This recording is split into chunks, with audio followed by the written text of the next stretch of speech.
Hello, everyone. My name is Carl Urban.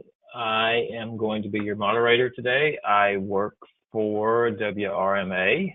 Today is the first of a series of events that we are working with ACL on to support your work as new ACL grantees. The goal being to help you to achieve successful grants. These events are going to include a meeting this spring, which you've heard about, and which we will talk a little bit more about at the end of this webinar. We'll probably have a meeting at the NAPSA conference this summer and some additional webinars. Like I said, we'll talk a little bit more at the end of this meeting about the spring meeting.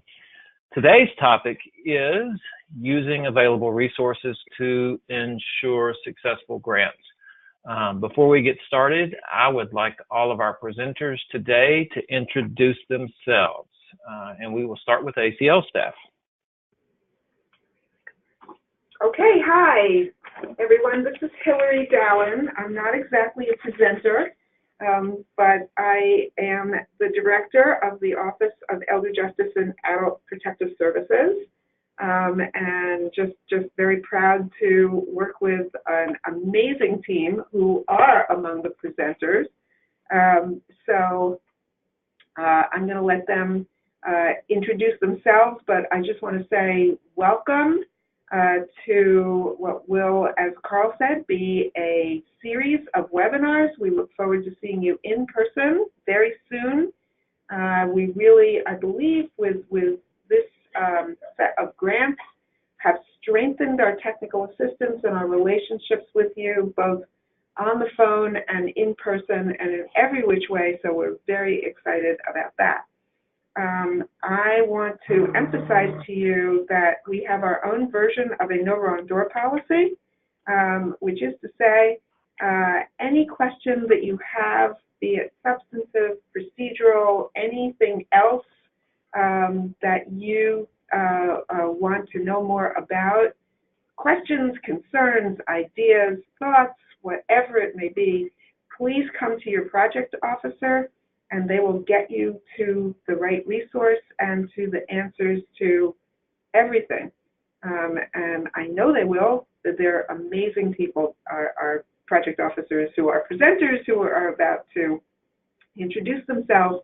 And finally, thank you APS TARC for facilitating this webinar, for helping to organize our technical assistance to you grantees, and for all of the other invaluable work that you do, APS TARC. So thank you, thank you, thank you. And with that, I think I turn it over to Stephanie. Stephanie, you want to introduce yourself? An introduction. Thank you. I'm Stephanie Whittier-Eliason. I am the Elder Rights Team Lead in our Office of Elder Justice and Adult Protective Services. I actually don't have any of you as a grantee, but I was a project officer, and I still am, and sometimes, but I'm here to support you all.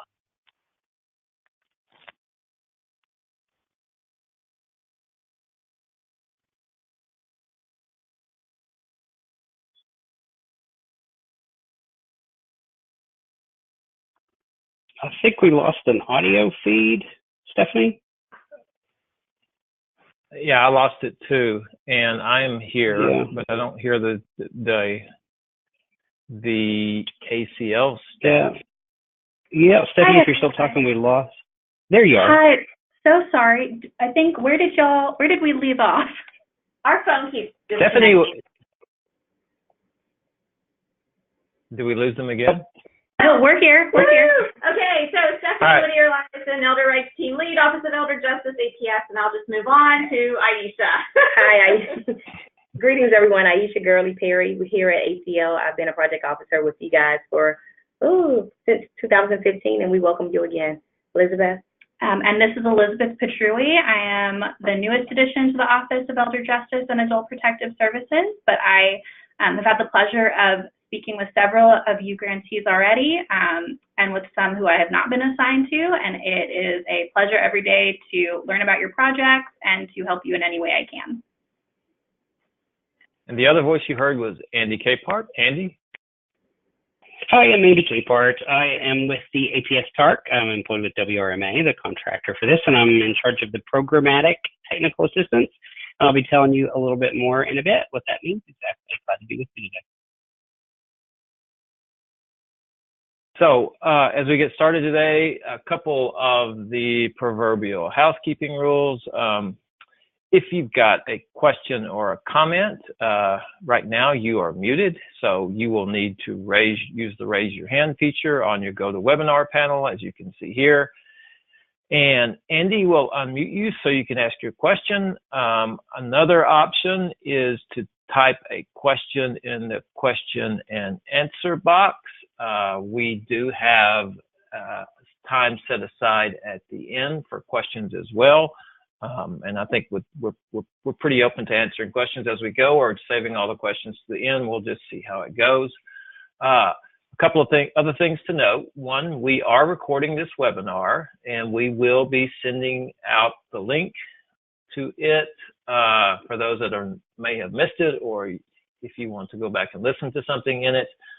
We will also be sending out the slides after the meeting as well. So today, we want to cover a few things that are all kind of centered around helping you get started with your grant. These things are pretty high level. Some of this stuff some of you may already know, but it never hurts to hear it again. And so the things we want to focus on is the importance of building relationships within your agencies. Particularly, we're going to talk about your fiscal office and your contracts office. Also, another critical relationship is with the Federal Office of Grants Management, and we'll go through some of how you need to make that work. We're going to try to give you the big picture of the life cycle of the grant, talk about some of the key deadlines along the way. Andy and I are with the APS TARC, and we're going to talk about our role, our resources to assist you, and kind of what the protocols are for accessing that resource. And then, as I indicated earlier, we're going to give you a little heads up on the spring meeting for grantees and tell you a little bit more about that, what you need to be doing now, and what you need to do to prepare for that. And with that, I am going to turn it over to Stephanie. Hi, everyone. Thanks very much, Carl. So I get to talk to you all about building key agency relationships. And this is something that we've experienced a lot with our past grantees. And it just really, came to our attention that I know it sounds obvious when we talk about it, but oftentimes we overlook the need to make these connections until we actually need something from these people, and then we're trying to both get to know them and say, hey, and by the way, I need something from you at the same time. And that doesn't always create the best amicable working relationship. So we wanted to really draw your attention to the fact that there are a few key relationships that you all should think about building now at the beginning of your grant, because you will need things from them. So it's better to have that relationship ahead of time. So the first thing that you're going to want to do is figure out who in your office or in your agency, whether that is specifically for your APS office or if you're under a larger administrative umbrella, who is your fiscal office contact? Because you're going to need some things from them, and you need to hear from them how much sort of advance notice that they would like you to give them. So for instance, if you were going to do a carryover request from year 1 to year 2 of funds that you didn't spend, or you have a no-cost extension, you're going to need to know how much money you're actually going to be carrying over. How much money have you pulled down? How much money have you submitted, for instance, invoices that haven't yet posted, that your fiscal office hasn't posted? So you should meet your fiscal person, whoever's going to be managing that part of the grant for you. and have these questions or have these conversations with them. How much time do you need to produce my 425? You know, how often do you pay the invoices, or you know, when do you draw down funds on my grant? Each office, each state does it differently. And depending on how they do it is going to make a difference on what information you need to get them and when you need to get it to them so that you can meet your federal grant requirements related to fiscal issues. So take a walk, take some coffee, take a donut, and, you know, get to know who they are. And especially related to, hold on a second, it doesn't like my thumbprint, so that must be yours. And then also this payment management system. This is the system that is actually, well, it's actually going to manage your payments if you look at it that way. And so that's something your fiscal person's going to need to know about.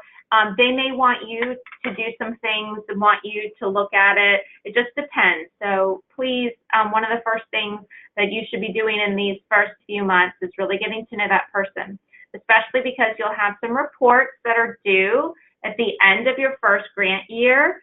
So let's find out, you know, how often do they, you know, check the payment management system, et cetera. So you know how much time you need to get those documents ready.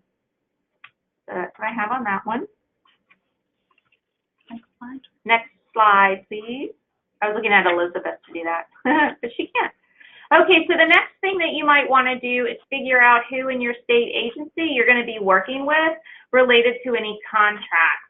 A lot of you will be either hiring a consultant, or you might be working with another organization to do something for you. It could be technology, any number of things. It could be evaluation, anything. But you need to understand your acquisitions process. So how long does it take to actually go through a procurement? How long do the steps take? How many layers of, you know, review and approval are required? How do I announce that I have funds available? To whom can I provide a subcontract or bring someone on as a consultant? What are those different mechanisms and how do I pay them? And you need to find out what your contracting office needs from you during the life of your subcontract. So your relationship with ACL is a grant from us to you. And so you're going to have that kind of fiscal relationship as well as your project officer programmatic relationship. Then you're going to have another relationship between you and whomever your sub is, and your acquisitions office or your contracting office is going to, you need to work with them in understanding what they need from you, what is that process like, and you would be surprised at how long it takes things. Even us, we're surprised. You know, if we wanted to have a new contract out by the end of this fiscal year, we are already late, and it's January. So it's just amazing. So it's very important, and you don't know if you're going to need this now. Maybe you'll need it later, but it's always good just to go by and get to know these people. So that's what we want to say about contract management. So let's go on to the next slide, please. All right. So I'm going to turn this over to our lovely colleague, Aisha Perry, who's going to talk about working with the Federal Office of Grants Management. Hi, greetings again, everyone. So as you know, our Office of Grants Management has several responsibilities. And so there's some of their responsibilities are fiscal oversight. And what that means, they oversee the monitoring of the monetary actions of your grants that you submit within Grant Solutions. So if you have any monetary actions, as Stephanie stated, carryovers, no-cost extensions, transfers, etc., please make sure you submit those requests in Grant Solutions. And if you have any issues with submitting them, reach out to your project officer, or you can always reach out to the grants management specialist that's assigned to your grant. As it relates to compliance with the grant, the GMO or the grants management specialist and the project officer do team monitoring of your grant. So we make sure that your grant is adhering to ACL's and HHS policies. so we won't fall out of compliance and we won't get dinged, and so we can continue to award you guys funds to do some great things out in the state. Hi, so this is a great question or a great bullet that we have here. Go back, Carl. Oh, I'm sorry. Wait, is this the right one? Mm-hmm. Okay. So this great bullet right here that we have on your screen, I know some of you guys have experienced this and some hiccups or even some barriers as it relates to submitting carryovers, no cost extensions, revisions in your amendments or revisions in your work plans. So when you guys are doing those, please work in conjunction with your project officer so you can make sure that you're submitting the right documentation so we won't have any delays. I know we've experienced quite a few delays with some of you guys submitting some of these requests, and we don't want to encounter that again. So we're going to try to work hand in hand with you guys as well as our grants management office to ensure that they are submitted correctly, timely, and accurately. And again, if you always have questions, please send an email to your project officer and copy Sean Lewis, whose name is also mentioned on the PowerPoint, as well as you can always visit our acl.gov website to explain more about what it looks like to submit amendment through Grant Solutions or to your project officer. Now I'll turn it over to Elizabeth. All right. Thank you, Aisha, and thank you for switching the slides, Carl. So just to go back, zoom out a little bit, look at the big picture. We're still in the first 6 months of this grant, but it's a 3-year project, potentially longer if no cost extensions have to be applied for. And so we just wanted to go over sort of the life cycle of the grant. Coming up in March, you will be submitting your first progress report. These are, or April 1st, Aisha is reminding me. So that'll cover all of the activity that you've done from September 1st through the end of February, and then you'll have until April 1st to submit that in Grant Solutions as a note. Your project officer will review it, reach out to you if they have any questions, and then we'll submit our own documentation saying we've reviewed it, everything looks good, carry on. So we have done our monitoring, and that's recorded in Grant Solutions. Now, at the end of your first project year, you'll be submitting your first financial status report, which is also known as the SF-425. That's something that, like Stephanie was mentioning earlier, you'll work with your fiscal contact to put together and to make sure everything is recorded, and that'll be due November 1st, end of October, November 1st to cover that first year. Carryover requests. So at the end of any budget period, so at the end of the first year, the second year, if something has happened, there's been a delay, say in hiring, this is a common example, you're not able to hire, let's say, your training educator to come in and do some training that you had allocated for until 6 months into the grant. You allocated, funds for their salary and fringe benefits for those first 6 months, but you didn't spend it because you weren't able to hire them until midway through the project. You are going to carry over those funds from year 1 to year 2 to make sure that the items in the work plan are still being completed, and you'll write a letter justifying why they weren't completed because of delays in the hiring process in order for that to be approved. And so if that's a situation, you should be in communication with your project officer about any delays, but we will be happy to help you if you think that that is something that you are going to need to do. In terms of no cost extensions, so at the end of before the end of the entire project period, so, in about 2 years, so 3 to 6 months before the end of the 3-year project, we're going to take a look at that approved work plan and say, what's left to be done? Is it feasible that it's all going to be completed within the 3 years? If for whatever reason it's not, let's say it took you 6 months or more to hire, or there were delays with your state government allowing you to access funds, if there was a hiring freeze, there's any number of reasons why those project activities would not have been completed. And in that case, you're going to need to apply for a no-cost extension. No-cost extensions must be applied for at least 30 days prior to the expiration of the grant. If the grant, we get to the end of, August 31st, 2021, and nothing has been submitted, your grant is going to be expired, and our Office of Grants Management has stated that they are not going to be willing to work with us once that grant is expired. So we need to really be proactive and make sure we're submitting things early. And then at the end of the grant, so either in 3 years or if there's a no-cost extension, more than 3 years, once you've completed all of the activities in your work plan, you'll have 90 days from the end of the project period to submit your final narrative report.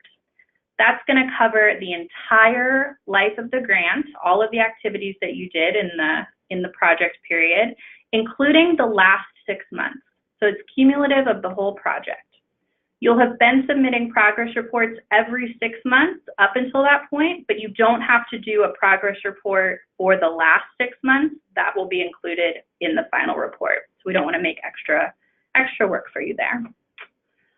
And that is the high-level 30,000-foot view of the life of your grant.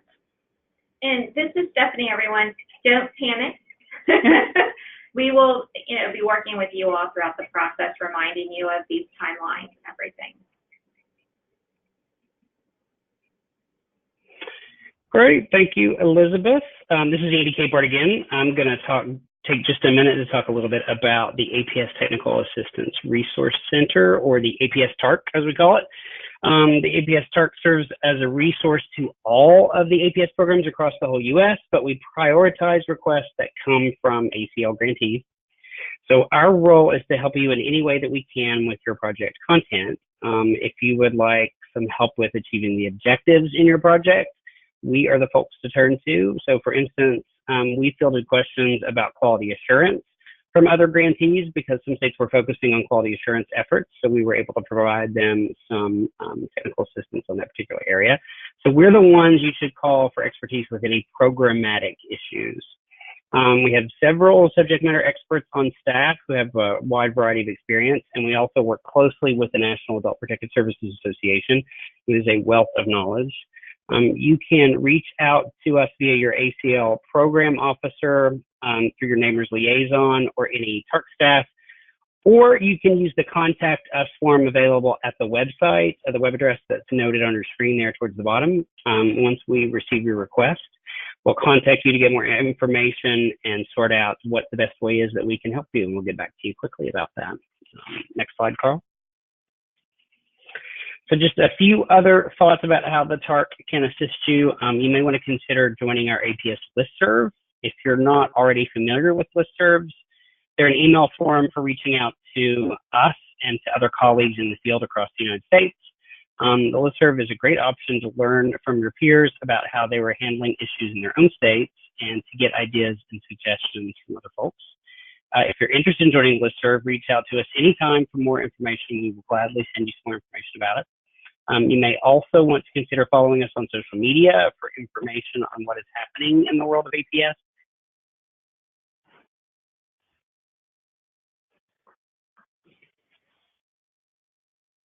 Andy, where did you go?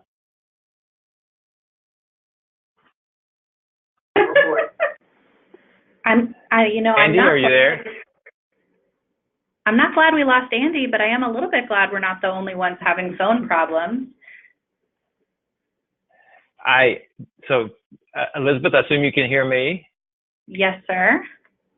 All right, so I will finish up what Andy was saying. So you can follow us on social media, and you see the 3 places that you can contact us there. And so we want to now transition to talking a little bit about our spring meeting. And so we want to kind of give you a heads up on some aspects of our meeting that we're going to be having. Most of this information you are aware of from previous email communication that we sent you. The meeting is going to be held at the Crowne Plaza National Airport, which, as the name implies, is located very close to Reagan National Airport. The idea is that we will all travel in on Monday, start bright and early on Tuesday morning, and finish early on Wednesday afternoon. We've outlined a number of topics that we're going to be covering, such as talking about outcomes, talking about how to engage stakeholders, sustainability, along with a few other things, all of which are kind of geared towards helping you achieve successful grants.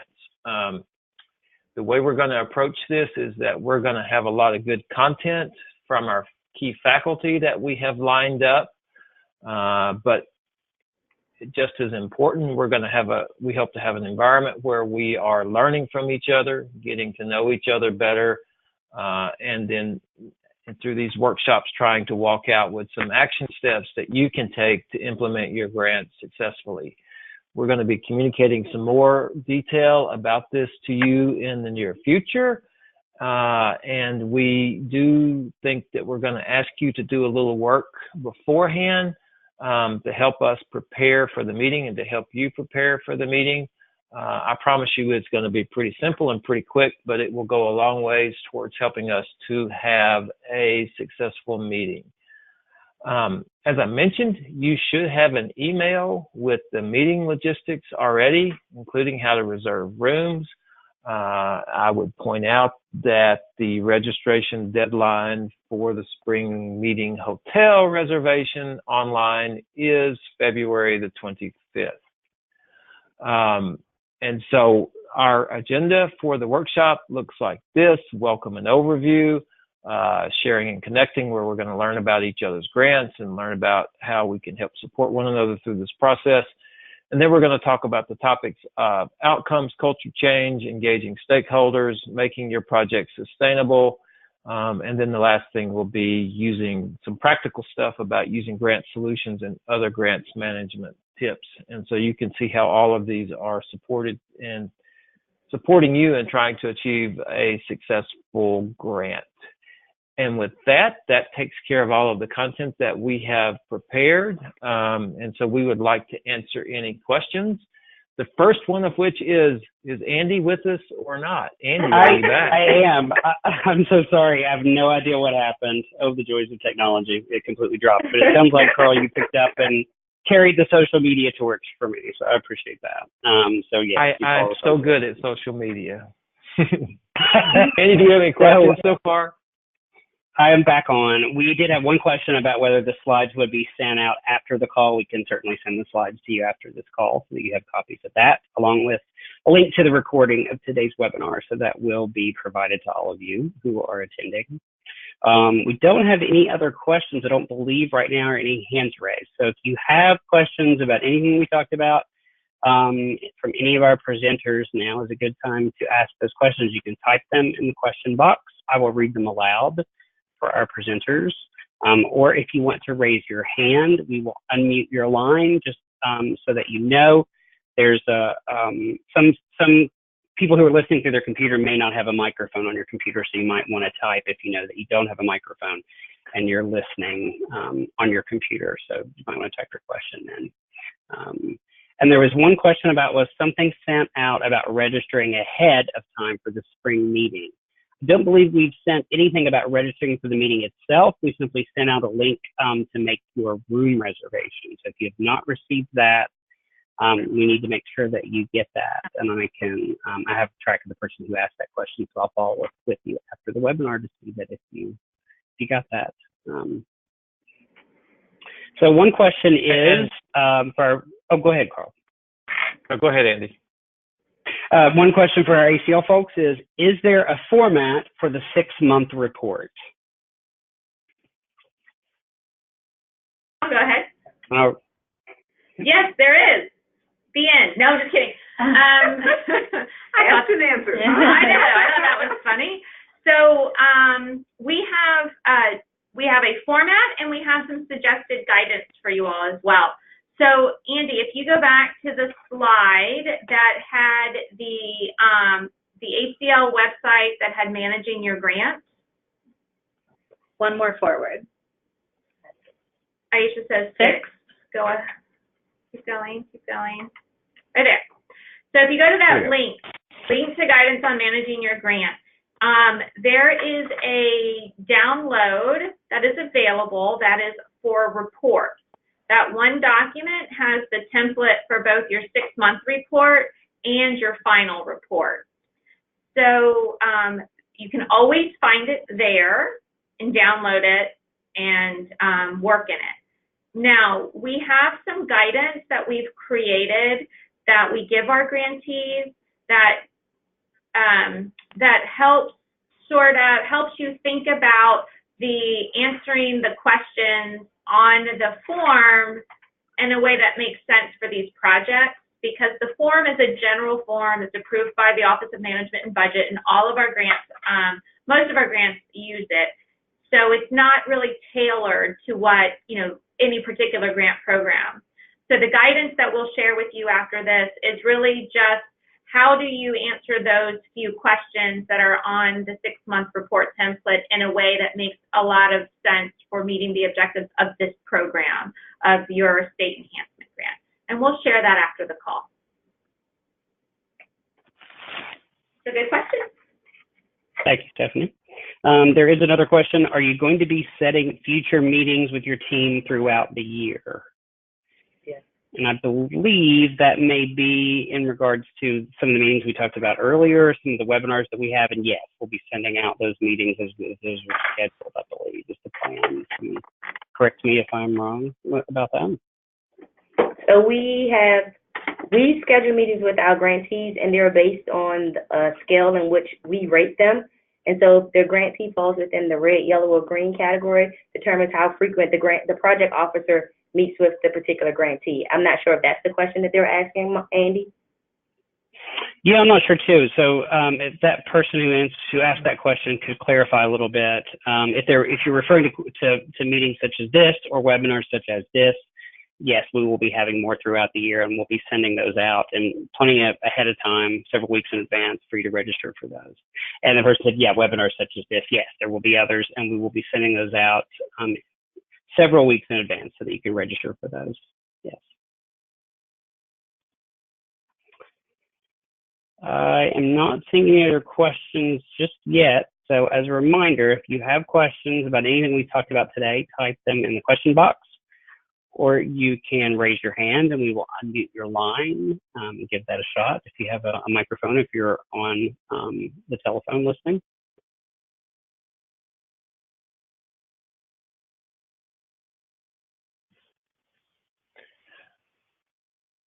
So, not seeing or hearing any additional questions, we want to thank y'all for participating in our first webinar. We look forward to seeing you in March in Washington, and we will be sending you out some information, more information regarding that meeting. And as the last question asked, we'll be sending out some additional information for the communication and the support throughout the rest of the year as well. And with that, I will just check in with ACL to see if you have any more comments, and after that, we will be adjourned. I don't think we have anything else to add other than if the participants, anybody on the line has any additional feedback of what they would like from future webinars or calls, we would be happy to receive that. WRMA and the APS TARC have a great plan, and they have a lot of topics in mind, but if there's something that is burning on your heart that you would like us to address, we would love to hear it. And sorry, Carl, there's a brief survey actually to that remark. There's a brief survey that will pop up on your screen after this, and we'll be sending an email after the webinar is over with, and you will have an opportunity to provide us some feedback there as well. Great. That is great. And with that, I think, yes, we are done. Thank you all. Great. Thank you, guys. All right. Thank you. Bye-bye. Thanks, guys.